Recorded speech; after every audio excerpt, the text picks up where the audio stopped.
আল্লাহ বলেন। আমার ভাইয়েরা, এই সূরাটা যদি আল্লাহর কোন বান্দা নিয়মিত তিলাওয়াত করে, আল্লাহর যেই বান্দা নিয়মিত তিলাওয়াত করবে, তিলাওয়াতকারীর জন্য আল্লাহ রাব্বুল আলামিন কবরের সলজবকে সহজ করে দেবেন। আল্লাহর যে বান্দা সূরা মুলুক নিয়মিত তিলাওয়াত করবে, আমল করবে, কঠিন কিয়ামতের ময়দানে এই সূরাটি তিলাওয়াতকারী ব্যক্তির পক্ষে আল্লাহর কাছে ঝগড়া করে তার পক্ষে সুপারিশ করবে।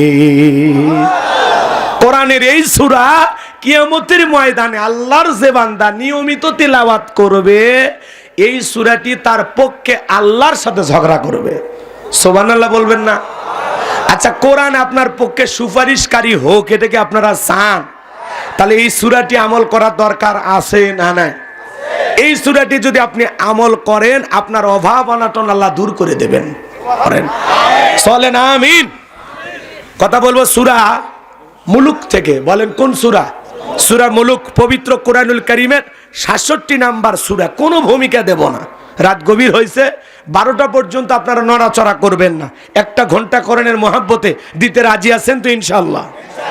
কারা কারা থাকবেন না 12টা পর্যন্ত হাত তোলেন। ওই যে মাঝে মাঝে কি কেলাচ্ছেন, মানে মজা করতেছেন আমার সাথে নাকি? 12টা পর্যন্ত 1 ঘন্টা থাকেন। 12টা পার হয়ে গেলে আপনারা আস্তে আস্তে উঠে যায়। আর আপনারা যত তাড়াতাড়ি প্যান্ডেল ফাঁকা করবেন, তত তাড়াতাড়ি আমার দোয়া করতে সুবিধা হবে। 12টা পর্যন্ত ধৈর্য নিয়ে কারা কারা বসে থাকবেন, 2 হাত তুলে একবার বলেন ইনশাআল্লাহ। জোরে বলেন ইনশাআল্লাহ। আর একবার বলেন ইনশাআল্লাহ। হাত নামান। তাহলে সূরার নাম মুলুক।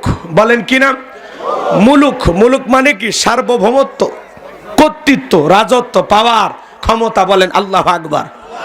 সকল ক্ষমতার মালিক কে? ক্ষমতার চাবিকাঠি কার হাতে? তাহলে সূরা মুলুক থেকে আলোচনা হবে। 2টি আয়াতে কারিমা তিলাওয়াত করেছি।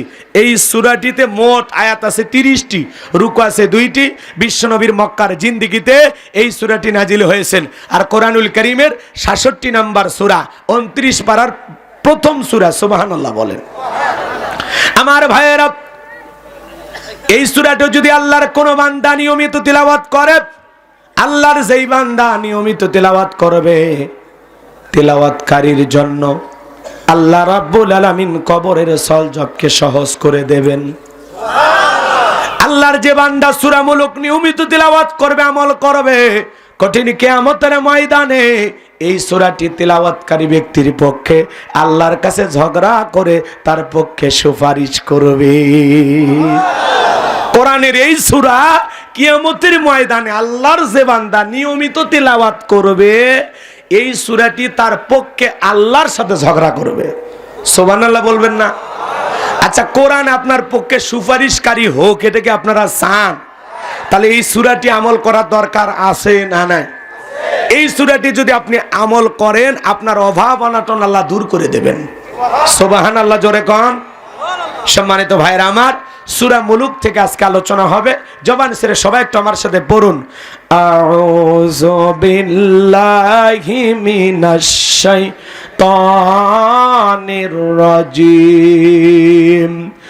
বিসমিল্লাহির রাহমানির রাহিম।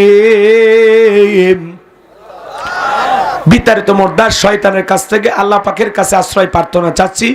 পরম করুণাময় অসীম দয়ালু আল্লাহ তাআলার নামে শুরু করছি। যে কোনো কাজ শুরু করতে হবে কার নামে?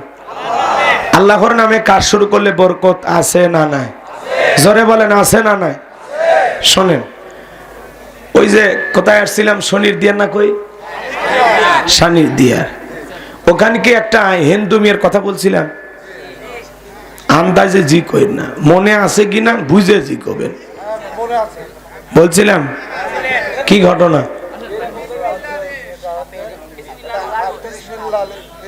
যে যে যে যে তার মানে বলছিলাম, ঠিক আছে। এদিকে খেয়াল করেন, মুসলমান হিসাবে, ইমানদার হিসাবে আমরা যে কোনো কাজের শুরুতে স্মরণ করব কাকে? আল্লাহকে স্মরণ করে যদি কাজ শুরু করি, সে কাজের ভিতরে বরকত দেবেন কে? কল্যাণ দেবেন কে? রহমত দিয়ে ভরপুর করে দেবেন কে? তাহলে আমি আজকে আলোচনা করব সূরা মুলুক থেকে। আল্লাহ পাক বক্তার শ্রোতা সবাইকে এই কথাগুলো শুনে যেন আমল করা তৌফিক দান করেন। জোরে বলেন আমিন। আমার কোনো জ্ঞান নাই, জ্ঞান দেওয়ার মালিক কে? ক্বালু সুবহানাকা লা ইলমা লানা ইল্লা মা আল্লামতানা ইন্নাকা আনতাল আলিমুল হাকিম। বলুন সুবহানাল্লাহ। জ্ঞান দেওয়ার মালিক কে? আরো জোরে বলেন তো কে? সম্মানিত ভাইয়েরা আমার আল্লাহ রাব্বুল আলামিন বলেন, তাবারাকাল্লাযী বিয়াদিহিল মুলকু ওয়া হুয়া আলা কুল্লি শাইইন কাদির। মহামান্বিত সেই সত্তা যার হাতে সর্বময় কর্তৃত্ব রাজত্ব পাওয়ার ক্ষমতা, তিনি হলেন সর্ববিষয়ে শক্তিবান। তাহলে সকল ক্ষমতার একমাত্র মালিক কে? আরো জোরে বলেন তো কে? আল্লাহর চাইতে বড় ক্ষমতাধর কেউ আছে? আসমান জমিনে আল্লাহর চাইতে বড় ক্ষমতাধর কেউ আছে? ওয়ালাম ইয়াকুল্লাহু কুফুয়ান আহাদ। আকাশ আর জমিনে আল্লাহর সমকক্ষ, আল্লাহর সমতুল্য কেউ নাই, কেউ। কথা বোঝা গেল? রাগ কইরেন না, কথা বুঝবেন। যা বলবো কোরআন এবং সুন্নাহর আলোকে বলবো। হক কথা বলাই লাগবে। আপনার বেজার লাগুক খুশি লাগুক ওইটা আমার দেখার সময় নাই। হক কথা বলা লাগবে। সবার পেটে হজম হবে না। একই কোরআনের আলোচনা।